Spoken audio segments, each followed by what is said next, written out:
요즘 TV를, 저희 집에는 TV가 없습니다. 아이 교육상 TV를 없애버린 지가 꽤 됐는데, 그래도 볼 건 다 봅니다. 인터넷을 통해서 보거나 아니면은 꼭 봐야겠다 싶은 것은 이렇게 어떻게 다른 방법으로 보기도 하지만, TV가 없지만, 그래도 요즘 뭐가 유행하는지에 대해서는 조금 아는데, 요즘 모 프로에서 애정남이라는 그런 코너가 유행이라고 합니다. 혹시 들어보셨습니까? TV 잘 보시나 보네요. 애매한 것을 정해주는 남자라고 해서 애정남 해가지고 뭐 일반적인 어떤 애매한 것들, 극장에 갔는데 오른쪽에 있는 팔걸이가 내 거냐 왼쪽에 있는 팔걸이가 내 거냐 헷갈릴 수 있는데 딱 정해주는 것, 애매한 것을 오른쪽이다. 왜냐하면은 대부분 사람이 오른손잡이이기 때문에 그렇게 딱 정해주고, 왼손잡이는 어떡하냐, 저 끝에 가서 앉아야 된다. 뭐 이렇게 해결하자고 합니다. 그리고 마트에 가서 시식을 하면은 몇 개까지 먹을 수 있느냐, 저도 참 궁금했는데 3개까지랍니다. 3개 이상 먹으면 배가 불러오기 때문에 그러면 사야 된다고 이야기합니다. 이와 같이 일반 사회에서 그냥 지나가는 애매한 것들을 이제 하나씩 정해주는 개그, 우스개 이야기입니다. 고린도전서 내용을 가만 보면은 사도 바울이 한편으로는 애정남인 것 같습니다. 애매한 것들을 하나하나 해결해서 정해주는 그런 모습을 우리에게 보여주고 있기 때문입니다. 결혼에 관해서, 우상의 재물을 먹는 것에 관해서, 그리고 이방 법정에 세우는 문제에 관해서, 교회 안에 있는 형제의 범죄함에 관해서, 기타 등등 교회 안에서 일어날 수 있는 애매한 문제들에 대해서 사도 바울이 그것을 하나하나 낱낱이 조목조목 정해주고 해결해주고 있는 것이 오늘 고린도 전서의 모습이다 라고 할 때에 애정남일 수도 있겠구나 라는 생각을 합니다. 그런 시각으로 볼 때에 오늘 고린도 전서 12장은 어떤 내용이 언급되어지고 있습니까? 성령의 은사에 관한 내용이 나와 있습니다. 그러면은 성령의 은사에 대해서도 애매한 부분이 있는데 사도 바울이 그것을 분명하게 해결하여 주겠구나 라고 우리는 생각합니다. 그런데 오늘 이 시간에 우리가 다시 한 번 더 되짚어보기 원하는 것은 사도 바울이 애매한 문제들을 하나씩 해결해주는 그 바탕에는 단순히 그 문제에 대해서 논하려고 하기보다도 그 문제를 해결하는 그 과정을 통해서 무엇을 이야기하는 거 아니? 교회가 무엇인가? 교회는 어떠한 원리 가운데 세워져야 하는가? 교회가 가지고 있는 문제를 해결하고 논하는 과정을 통해서 교회의 본질에 대해서 살피기를 원하는 그러한 마음이 사도 바울에게 있다라고 하는 것입니다. 따라서 우리가 고린도전서 12장을 통해서 함정에 빠질 수 있는 것은 12장을 통해서 성령의 은사에 관해서 우리가 깊이 이해하고 알아야겠구나라고 생각할 것이 아니라 그게 그쳐버린다면은 하나의 함정에 빠지는 것이고, 사도 바울이 이 이야기를 통해서 교회에 관한 이야기를 어떻게 하는가를 곰곰이 살펴보아야 한다는 것입니다. 마치 손가락으로 저 산을 향해 가리키고 있는데 우리가 그 손가락을 향해서 산을 같이 바라보아야 하는데 그냥 이 손가락을 바라보아서는 그 의미가, 가르치는 자의 의미가 상실되어진다는 것이다.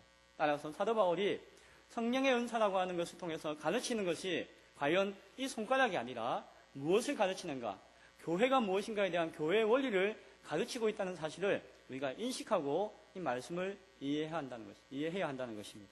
사실 가르치고 있는 산을 보지 못하고 이 손가락을 바라보며 매여 있는 대표적인 사람들이 있었습니다. 그들이 누굽니까?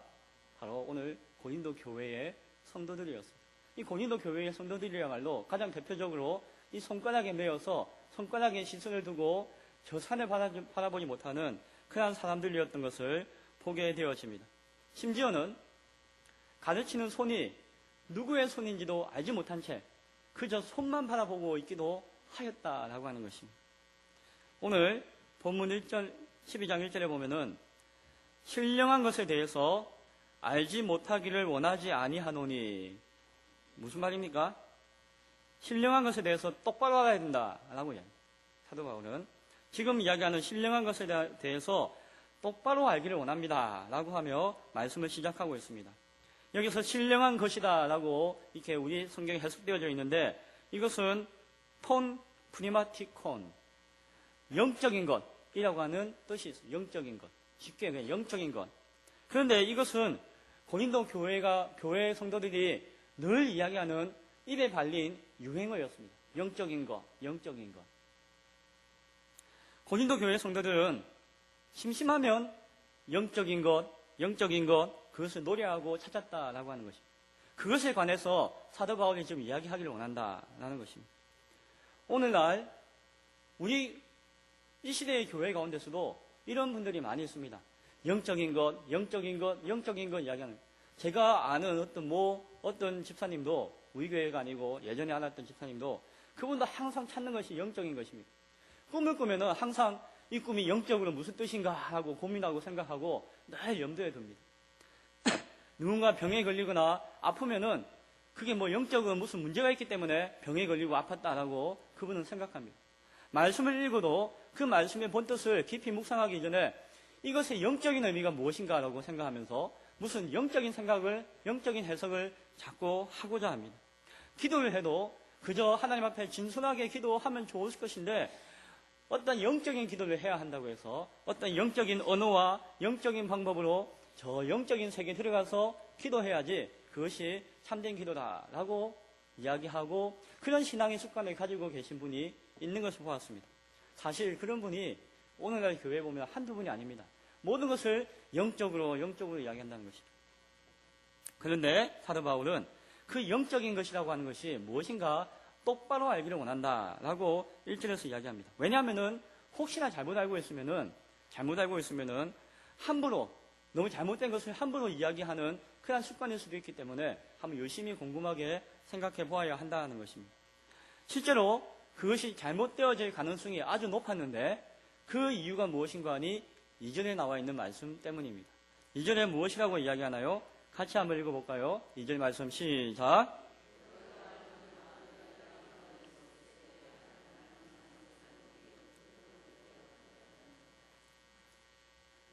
고린도 교회 성도들이 성도가 되기 전에 그들은 무엇이었다고요? 이방인이었다. 이방. 성도로서 교회에서 예배하는 그 이전에 그 근본적으로 이방인으로 살았다는 것입니다. 하나님을 알지 못하는 자로 살았다는 것입니다. 신학적으로 이야기하면은 그들은 죄인 중에 죄인이었다. 불신자 중에 불신자였다라고 하는 것이고 또한 심리학적으로 이야기하면은 그들의 무의식 중에 그들의 내면 속에 잠재되어진 것이 있는데 그것은 저 이방 종교나 우상을 섬기는 그런 문화와 전통과 습관 가운데 젖어 있는 사고가 그들 마음 가운데 있었다라고 하는 것입니다.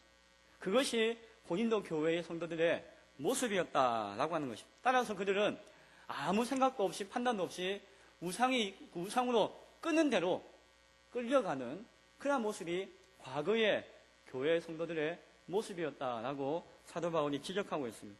아무 비판 능력도 없고 분별력도 없고 죄의식도 없고 죄를 짓고 거짓을 섞고 그냥 그 뼛속 피속 깊은 곳까지 그것이 스며 있었던 것이 바로 당신들의 고린도 교회의 모습이었다. 교인들의 이전의 모습이었다라고 하는 것입니다. 때문에 성도는 과거의 자신의 그 연약함을 알기 때문에 자신의 죄악된 모습을 알기 때문에 오늘도 그 영향력이 나의 내면 가운데 있을 수 있기 때문에 늘 자신을 돌아볼 필요가 있다라고 하는 것입니다. 진리의 말씀을 붙들고 자신을 비추어서 분별할 필요가 있다라고 하는 것입니다. 사실 한국 기독교, 우리가 몸담고 있는 한국 기독교는 그러한 배경과 유사한 환경에 놓여져 있습니다. 그렇죠?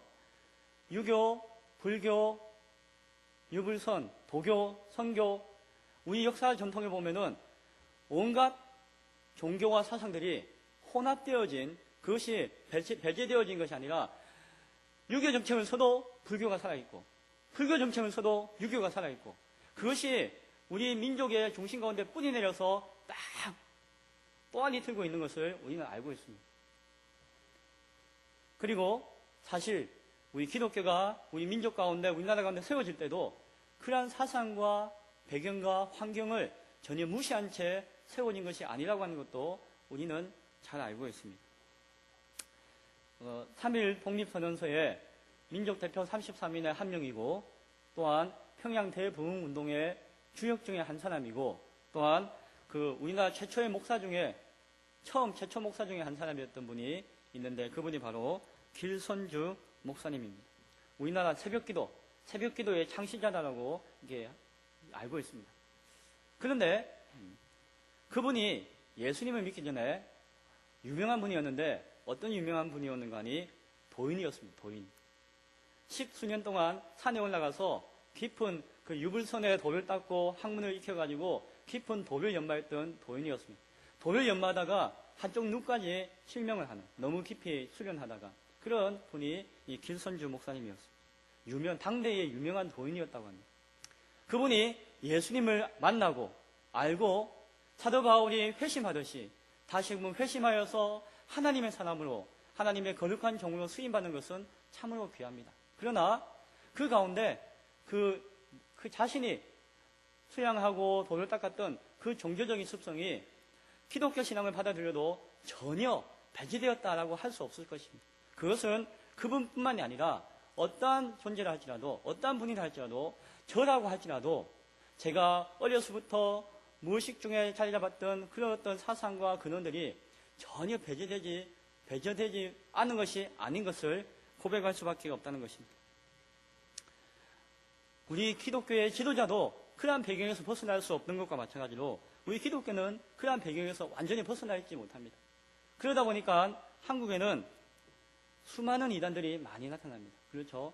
통일교는 아시다시피 통일교는 유불선의 사상이 결합되어 있고 거기에 봉학 사상도 결합되어 있고 거기에 기독교 사상이 짬뽕되어 있는 것이 통일교의 사상입니다. 그런데 그것이 너무나도 아름답게 너무나도 논리적으로 이론이 딱 정립되었기 때문에 똑똑한 외국 사람들이 거기에 다 넘어갑니다.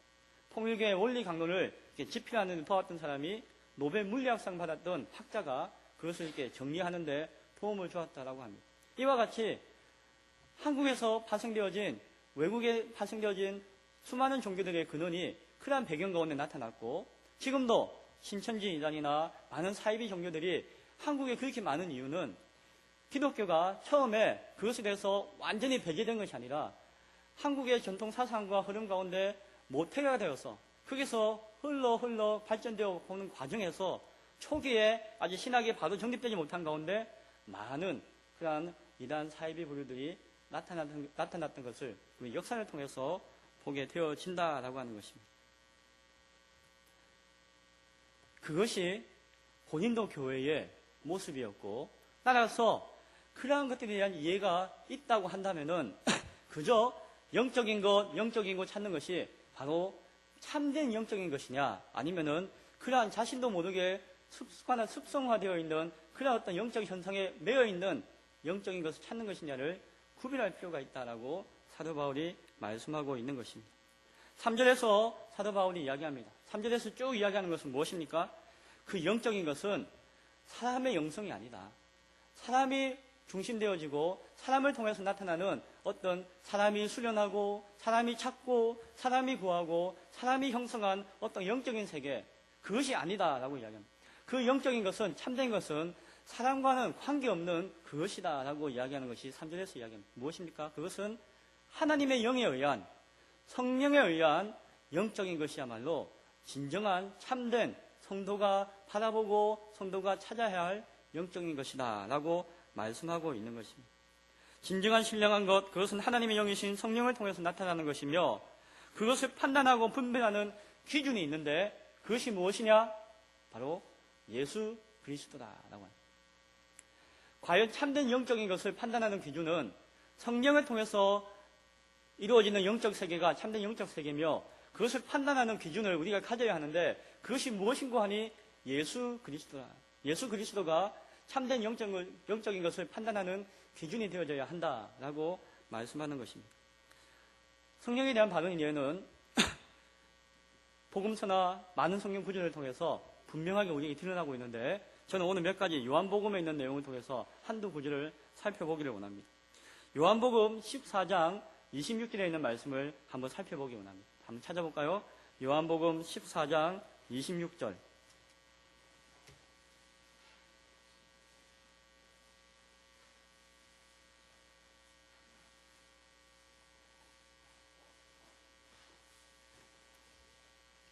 요한복음 14장 26절.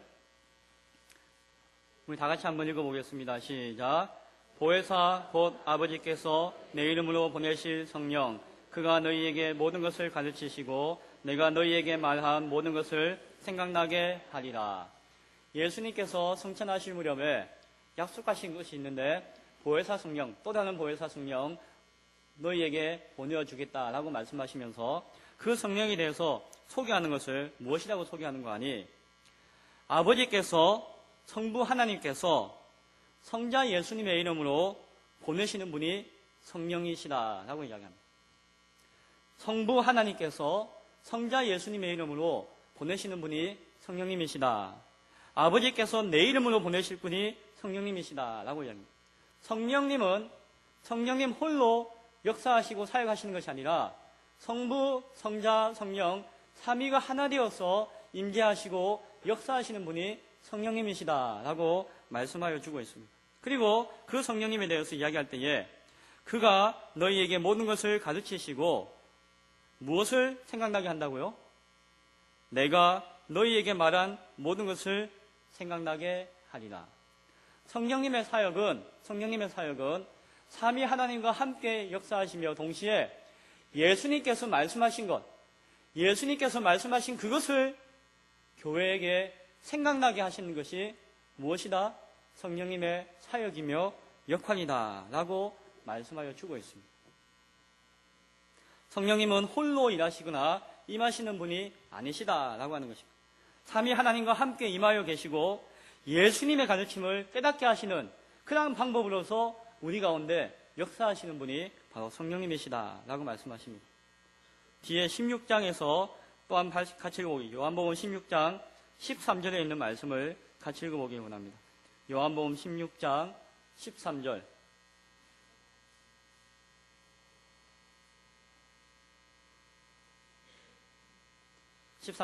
같이 한번 읽어보겠습니다. 시작.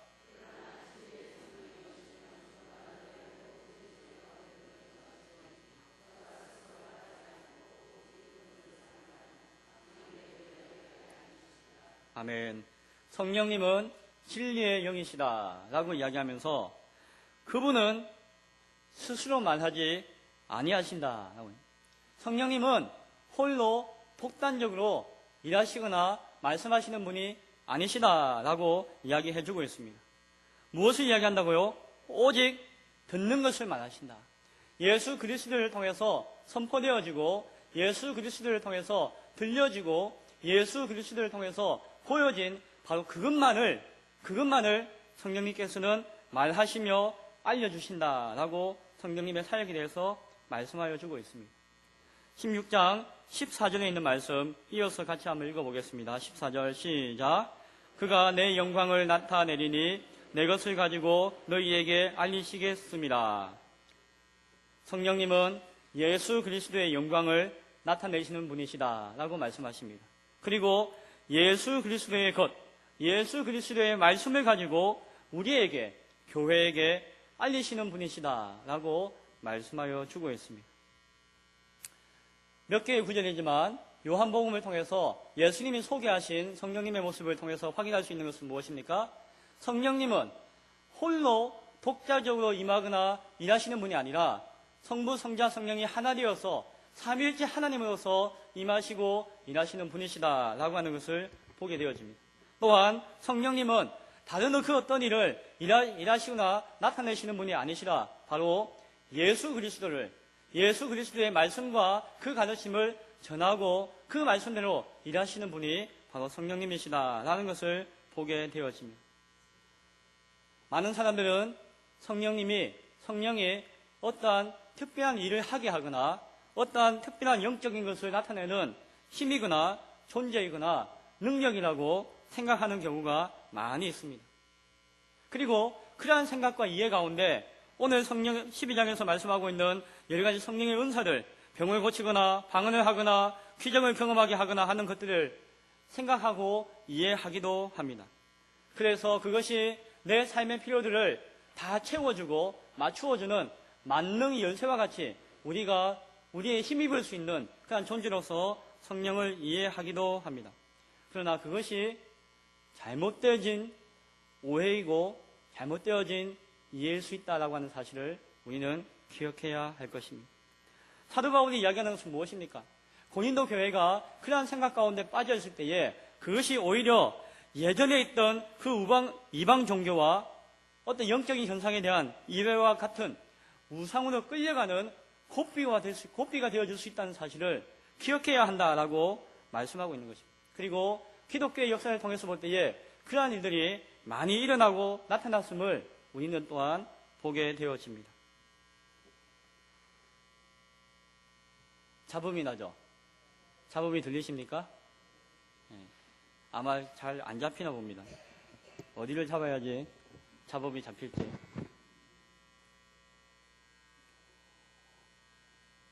잡음에 귀 막고 말씀에 귀 기울이는 여러분 될 수 있기를 바랍니다. 오늘 본문을 통해서 성령의 은사에 대해서 이야기합니다. 성령을 통해서 주시는 선물이 바로 성령의 은사이다 라고 이야기합니다. 고린도 교회는 어떤 영적인 것, 프니마티콘, 그것을 추구하였는데 사도 바울은 그것에 대해서 이야기하지 않고 그것을 생각하고 있는 자들에게 카리스마, 하나님의 은혜, 하나님께서 값없이 주시는 선물이신 그 은혜가 구체화되어진 카리스마로서의 은사에 대해서 말씀하기를 원하였다라고 이야기합니다. 그것은 성령의 선물입니다. 우리가 노력해서 얻고 우리가 구해서 찾아서 얻는 것이 아니라 하나님께서 값없이 하나님의 뜻대로 주시는 것이 바로 은혜요, 그 은혜가 구체화되어진 바로 은사다라고 하는 것을 사도 바울은 이야기합니다. 그러면서 그 은사가 성령의 선물이다라고 하는 것은 성령께서 예수 그리스도를 드러내고 예수 그리스도로 말미암아 역사하시는 분이시기 때문에 성령의 선물인 그 은사도 또한 어떻게 사용되어져야 한다고요? 예수 그리스도를 통해서 사용되어져야 한다. 즉 예수 그리스도의 몸된 교회를 위해서, 그 교회를 세우기 위해서, 교회를 온전케 하기 위해서 사용되어야 하는 것이 무엇이다? 바로 성령의 은사이다 라고 하는 것을 사도 바울이 이야기합니다. 오늘 3절 이하에서 말씀하는 것이 무엇입니까? 4절 이하에서 은사는 여러 가지나 성령은 같고 직분은 여러 가지나 주는 같으며 사역은 여러 가지나 하나님은 같다라고 사도 바울은 이야기합니다. 이 은사를 통해서 직분이 세워져야 합니다. 이 은사에 따라서 직분이 세워져야 하고 직분을 세움받은 직분에 따라서 하나님의 일이, 사역이 교회 안에서 이루어져야 한다라고 말씀하고 있습니다. 교회는 하나님을 믿는 백성들의 모임이다라고요. 거기에는 다양한 사람들, 많은 사람들이 모여 있습니다. 그 다양한 사람들 가운데 각각에게 주어진 그 은사가 다양하며 그 다양한 은사를 통해서 다양한 직분들이 세워져야 하며 그 다양한 직분을 통해서 다양한 일들이 나타나고 이루어져야 하는 것이 무엇이다? 주의 몸된 교회이다 라고 말씀하는 것입니다. 그 다양한 것이 교회라고 하는 하나에 집중되어지고 하나로서 모인다고 하는 것이 얼마나 놀랍고 신비한 것인지를 사도 바울은 이야기합니다. 그러면서 사도 바울이 빠지지 않고 이야기하는 것이 있습니다. 무엇입니까? 성령은 같고 주는 같고 하나님은 같다. 결국 이 성령의 은사도 또한 예수 그리스도의 몸된 교회를 세우고 그 가운데 나타나는 삼위일체 하나님으로 온전히 드러나야 하는 것임을 사도 바울은 이야기해 주고 있습니다.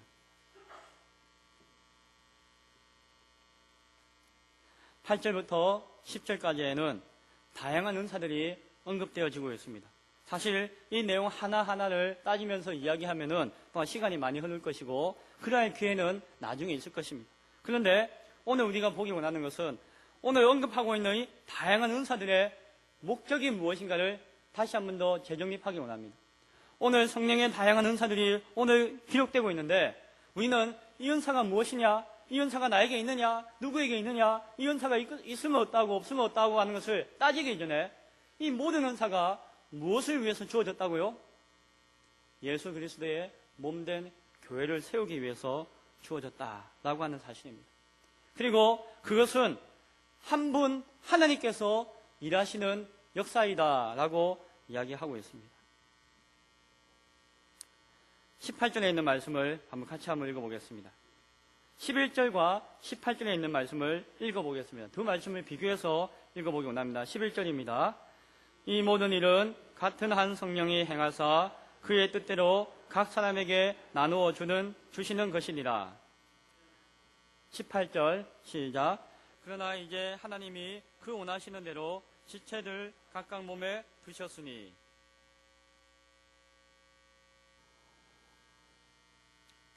이렇게 예배 시간에 소음이 나고 이런 것을 또 영적으로 이해해서 영적으로 뭔가 있다라고 생각하시는 분도 계실 것인데 뭔가 연결이 잘못된 겁니다. 두 구절을 비교해 보십시오. 11절에서 보면은 이 모든 사역들이 같은 한 성령으로 그 성령님의 뜻을 따라서 각 사람에게 나눠주는 것이다 라고 말씀하고 있고, 그것이 교회를 통해서는 어떻게 이루어지는 거 하니 18절에 그 한 성령님이 곧 하나님이시고 그 하나님이 그의 뜻대로 그의 원하시는 대로 지체를 각 몸에 두셨다라고 이야기합니다. 자, 그렇다면은 우리에게 주어진 그 다양한 은사들은 다른 게 아니라 바로 그 몸된 교회를 지체로서 온전히 세우기 위해서 누구의 뜻대로 한 분 하나님 성령님 하나님의 뜻과 계획 가운데 우리에게 하나하나 주신 것이 바로 이 모든 은사의 일들이다 라고 하는 것을 이 두 구절을 통해서 보게 되어지고, 그 성령의 은사가 바로 하나님의 몸된 교회를 세우는 것과 연결되어져 있지 별개의 것으로 이해해서는 결코 안 된다라고 하는 사실도 우리는 바라보게 되어집니다. 만약에 은사를 발견하고 은사를 받은 사람이 그 은사를 가지고 자신을 드러내거나 자기를 자랑하거나 아니면 은사에 대한 욕심을 부리거나 그리고 그로 말미암아 교회에 혼란과 분쟁이 생긴다면은 그것은 어쩌면은 성령의 은사가 아닐 수도 있습니다. 성령의 은사하고 이 유사하여서 교회 안에서 잘 구분이 안 되는 것이 있는데 그것이 무엇인가 하니 성도의 기질입니다. 기질, 본성. 그 본성이 아주 성격이 급한 사람은, 기질이 급한 사람은 일도 아주 열심히 합니다. 느긋하게 참지 못하고 빨리빨리 하고 열심히 합니다. 저분은 저기 은사가 있구나라고 생각하는데 사실은 자기 성격이 급해서 그렇게 열심히 하는 거예요. 그것이 구분 안 되고 하는 경우가 있습니다. 자기 기질에 따라서 일하는 사람은 누군가의 조언과 제재를 잘 받지 않으려고 합니다. 자기가 막 열심히 앞서 나가서 뭔가 하고자 합니다. 아주 은사가 뛰어난 것 같지만 무엇이라고요? 자기 기질에 따라서 일하는 것입니다. 자기 기질에 따라서 일하면 자기가 하고 싶은 것을 해야지 적성이 풀립니다. 직성이 풀립니다. 못하면은 깝깝해가지고 못 견딥니다. 그래서 열심히 하는 경우도 있습니다. 다른 사람이 알아주어야 합니다. 다른 사람에게 인정받아야 합니다. 다른 사람이 알아주지 않고 인정해주지 않으면은 섭섭하고 뭔가 만족스럽지 못하고 뭔가 불만이 막 생깁니다. 그것은 무엇을 따라 일한다고요? 은사를 따라 일하는 것이 아니라 자기 기질에 따라서 일할 때에 그런 현상이 나타납니다. 하나님이 주신 은사, 성령을 통해서 주신 은사가 무엇인지를 분명하게 깨달을 때에 우리는 내 기질대로 일하지 않게 되어집니다. 우리 기질이 눌러지고 죽어지고 내 안에 주신 그 은사가 온전히 드러날 수가 있다라고 하는 것입니다. 은사가 드러나지 못하고 기질이 드러나면서 그것이 은사인 것처럼 이게 행해지고 나타날 때에 그게 분쟁이 생기고 혼란이 생기고 그로 말미암아 죄가 싹트는 이유가 될 수도 있음을 우리는 기억해야 할 것입니다. 아울러 오늘 우리가 다시 한 번 더 분명하게 되짚어보기 원하는 것은 이 은사는 직분을 통해서 사역으로 나타난다라고 하였습니다. 은사가 무엇을 통해서 교회 안에 일로 나타난다고요? 직분을 통해서 나타납니다.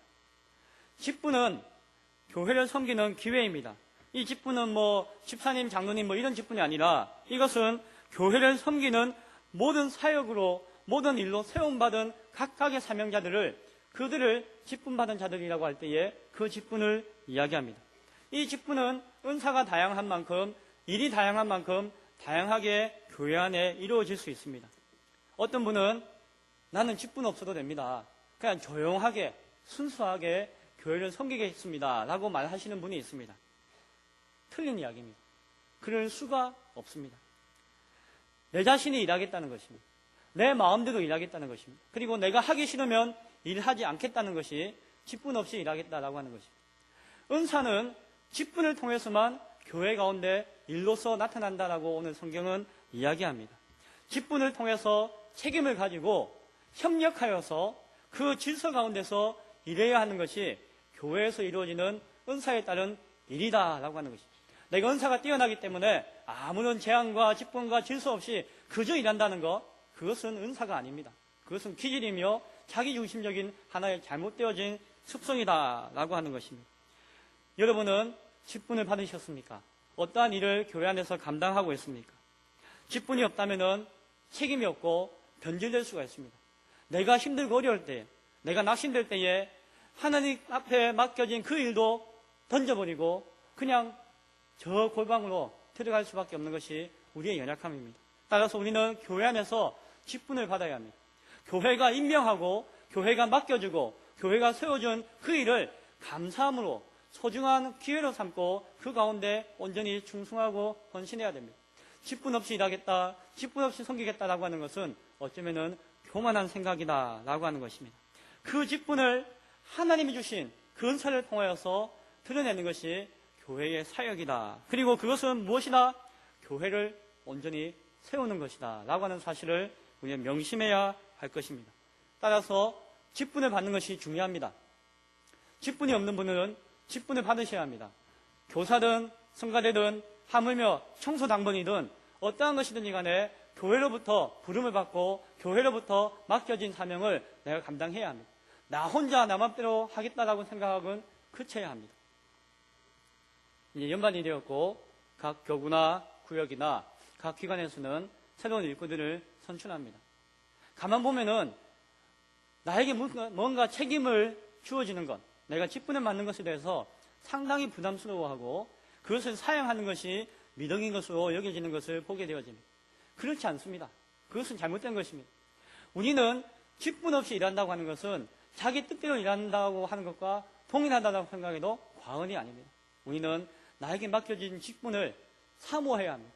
그 직분을 구해야 합니다. 그리고 직분을 받아서 일하고자 노력해야 됩니다. 그러할 때에 진정 그 성령의 은사가 온전히 교회 가운데 드러나게 되어진다라고 하는 사실입니다. 직분을 통해서 하나님의 그 성령의 임재가, 왜냐하면 그 직분을 통해서 예수 그리스도의 몸을 세우고자 할 때에 그 성령의 역사와 임재가 나를 통해서, 교회를 통해서 드러나는 기회가 바로 그 직분을 통해서 나타난다라고 하는 것입니다. 그리고 그것을 통해서 하나님의 그 선하신 뜻이 온전히 이루어짐을 통해서 하나님께 영광 돌리는 성도가 되어질 수 있습니다. 그리고 어떠한 시련과 역경과 위기와 환난이 온달지라도 그 가운데 나를 지킬 수 있는 나의 믿음의 방패로서의 역할을 직분이 할 수가 있습니다. 그리고 그것이 하나님께서 나를 향해서 계획하신 놀라운 축복을 받을 수 있는 축복의 통로가 되어줄 수 있다는 사실을 우리는 기억해야 할 것입니다. 이제 마지막으로 오늘 12장의 31절에 있는 말씀을 나누면서 전체적인 결론을 이야기하고자 합니다. 31절에 있는 말씀을 같이 한 번 더 읽어보겠습니다. 시작.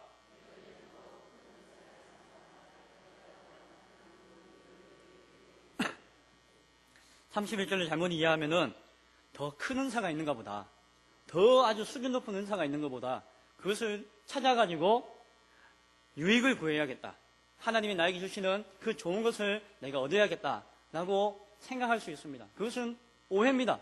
그것이 아니라고 말씀드렸죠. 혹자는 이것이 사랑이 큰 은사라고 이야기하고 혹자는 예언이 큰 은사라고 이야기합니다. 그런데 오늘 이 본문은 어떤 구체적인 특별한 은사를 구하라고 하는 의미가 아닙니다. 더욱 큰 은사라고 하는 표현을 원어적으로 살펴보면은 더욱 의미 있고 가치 있는 다양한 은사들을 이야기합니다. 은사 하나가 아니라 다양한 은사들을 이야기하고 있습니다. 그리고 가장 좋은 길이라고 표현되어 있는 것을 원어적으로 살펴보면은 지극히 뛰어난 하나의 길이다라는 의미. 무슨 일이라고요? 지극히 뛰어난 하나의 길. 즉 31절에 있는 말씀은 무슨 말씀인가 하니 성도는 주의 몸된 교회를 온전히 섬기기 위해서 더욱 가치 있는 여러 가지 은사들을 다 사모할 수 있어야 된다. 모든 은사를 값지게 여기고 귀하게 여기고 그 다양한 은사들을 인정할 수 있어야 한다라고 하는 것. 그러함을 통해서 지극히 뛰어난 유일한 길, 지극히 뛰어난 유일한 길이신 예수 그리스도를 온전히 드러내는 것이 성도의 모습이다라고 하는 그 뜻을 우리는 31절의 말씀을 통해서 찾을 수 있어야 할 것입니다. 그리고 그것이 어쩌면 12장 전체의 결론이다라고 말씀할 수 있을 것입니다. 성도는 다양한 은사들을 인정하고 그것을 사모하고 그것을 추구하여서 그것을 통해서 가장 존귀하신 하나의 길이신 예수 그리스도를 온전히 세우고 그분의 몸된 교회를 온전히 돕고 그 가운데 하나 되어지는 것이 바로 성도의 모습이다. 그것이 그를 통해서 이루어지는 것이 가장 온전한 교회의 모습이다 라고 하는 것이 오늘 12장의 말씀의 내용이며 31절의 결론인 것을 깨달을 수 있기를 바랍니다. 이제 말씀을 맺었습니다. 오늘도 우리가 이 말씀을 듣고 나눌 때에 무슨 생각을 하십니까?